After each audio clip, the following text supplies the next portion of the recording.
If you hadn't heard, NASCAR suspended Bubba Wallace one race. This is apparently unprecedented. So, Keith, hit or miss number one. NASCAR overreacted by suspending Bubba Wallace for his incident with Kyle Larson on Sunday. Does that hit the mark or miss the mark? It hits the mark. I definitely think they overreacted because here's the thing.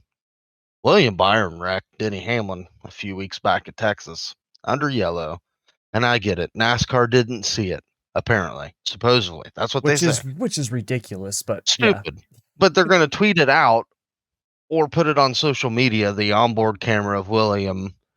But anyway, yeah, I don't agree with the penalty because if you're going to do a monetary fine and points fine to one, but you're going to suspend the other, just don't make any sense. But then again, we've seen it all year where one rule applies to one and it don't apply to the other.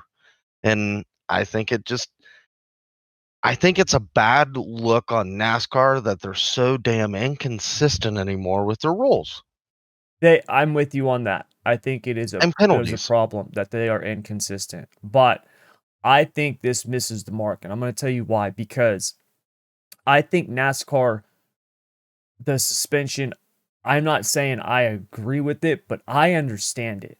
NASCAR, the last 2 weeks, has had meetings with the drivers in regards to safety with this car. We know that this car is not as safe as basically any car in the modern era, right? I mean, it is just absolutely, it's just been a problem.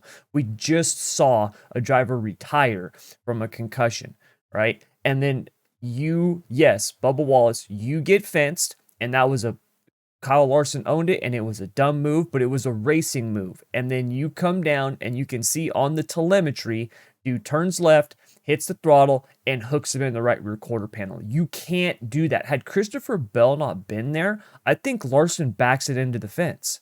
And if Larson backs it into the fence, what happens to Larson? And then on top of that, you can't get out of your car on the front stretch and then sit there and get into a shoving match with Kyle Larson. It's such a bad look. So I understand. I'm with you on the inconsistency. It's stupid, and I wish they'd tighten that shit up.